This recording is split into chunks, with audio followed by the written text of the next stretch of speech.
Indian army देश की आन बान और शान का प्रतीक है। तेज से तेज धूप या फिर बर्फीली ठंडी, हर सिचुएशन में इंडियन आर्मी तैनात रहती है देश के सेवा के लिए। और ये इंडियन आर्मी ज्वाइन करना अपने आप में ही प्राउड वाली बात है। इससे पहले वाले वीडियो में हम देखे थे कैसे 10th और 12th के बाद इंडियन आर्मी ज्वाइन कर सकते हैं। आज हम लोग जानेंगे ग्रेजुएशन, बीटेक या फिर एलएलबी के बाद कैसे आप इंडियन आर्मी ज्वाइन कर सकते हैं। चलिए शुरू करते हैं आज का वीडियो। स्वागत है आपका अपने चैनल हाउ मैनिया पे। अब बात करते हैं ग्रेजुएशन के बाद आपके पास क्या क्या अपॉर्चुनिटी है इंडियन आर्मी ज्वाइन करने की। अगर आप बीए या फिर बीकॉम के स्टूडेंट हैं तो आप सीडीएस के थ्रू इंडियन आर्मी ज्वाइन कर सकते हैं। सीडीएस यानी कि combined defence service exam army joining की पॉपुलर एग्जाम में से एक है, क्योंकि अगर आप आर्ट्स, साइंस, कॉमर्स, इंजीनियरिंग या फिर कोई भी सब्जेक्ट से ग्रेजुएट किए हैं तो आप ये एग्जाम देने के लिए एलिजिबल होते हैं। यूपीएससी के थ्रू साल में 2 बार ये एग्जाम कंडक्ट कराई जाती है।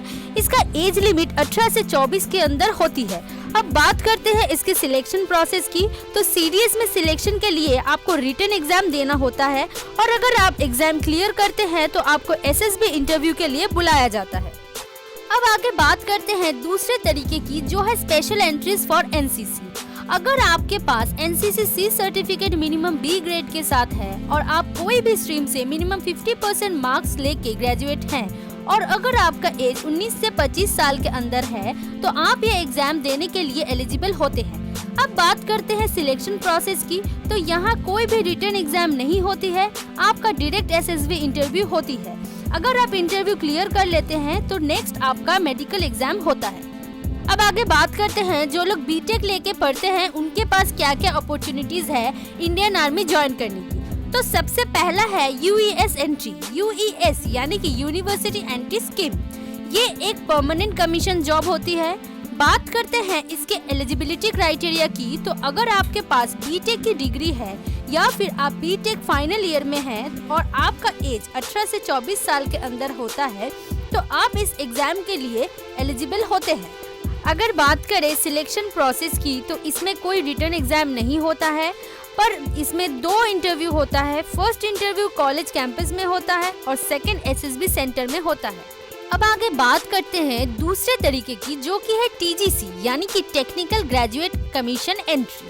अगर आप बीई कर रहे हैं या फिर बीटेक कर रहे हैं कोई भी स्ट्रीम लेके, फिर आप इसमें अप्लाई कर सकते हैं। टीजीसी में अप्लाई करने के लिए आपकी एज 19 से 26 साल के अंदर होनी चाहिए। आर्मी टीईएस और टीजीसी में बेसिक डिफरेंस यही है कि टीईएस 5 साल की होती है, क्योंकि पहला 4 साल आपको इंजीनियरिंग कराया जाता है, फिर 1 साल आपको मिलिट्री ट्रेनिंग दिया जाता है। लेकिन टीजीसी में क्योंकि आपने पहले ही इंजीनियरिंग कर ली है, इसके लिए 1 साल की मिलिट्री ट्रेनिंग होती है। ये एग्जाम साल में 2 बार होती है। आप इंडियन आर्मी के ऑफिशियल वेबसाइट को चेक कर सकते हैं इसके लिए। इसी के साथ साथ टीजीसी में एसएससी एंट्री भी होती है, जिसमें आप शॉर्ट सर्विस कमीशन के लिए अप्लाई कर सकते हैं। शॉर्ट सर्विस और परमानेंट सर्विस में डिफरेंस यही होता है कि शॉर्ट सर्विस मैक्सिमम 14 इयर्स की होती है और आफ्टर रिटायरमेंट आपको कोई भी पेंशन फैसिलिटी नहीं मिलती है। लेकिन परमानेंट सर्विस में रिटायरमेंट आपको एक नॉर्मल गवर्नमेंट जॉब एम्प्लॉय जैसा ही होता है और इसमें पेंशन फैसिलिटीज भी होता है। अब आते हैं एसएससी टेक की एलिजिबिलिटी क्राइटेरिया की। तो अगर आपका बीटेक में 60% मार्क्स है और आपका एज 19.5 से 26.5 साल के बीच है तो आप एसएससी टेक के लिए अप्लाई कर सकते हैं। इस पोस्ट के लिए मेल और फीमेल दोनों ही अप्लाई कर सकते हैं। नेक्स्ट, अगर आप लॉ लेके ग्रेजुएशन किए हैं, यानी अगर आप एलएलबी किए हैं और आपका एलएलबी मार्क्स मिनिमम 55% है तो आप इंडियन आर्मी का जैग एग्जाम दे सकते हैं।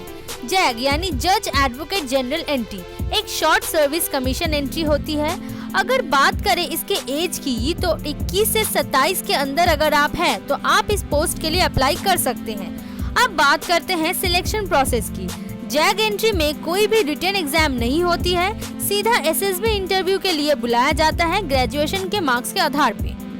तो ये थी वीडियो कैसे बीटेक, एलएलबी या फिर ग्रेजुएशन के बाद इंडियन आर्मी ज्वाइन कर सकते हैं। ये वीडियो आपको कैसी लगी वो कमेंट में लिखिए और आगे किस बारे में आपको नॉलेज चाहिए वो भी लिख भेजिए। अगर आप इस चैनल में नए हैं तो मैं राखी स्वागत करती हूँ आपको इस चैनल पे। इस वीडियो को लाइक, शेयर और सब्सक्राइब करना ना भूलें।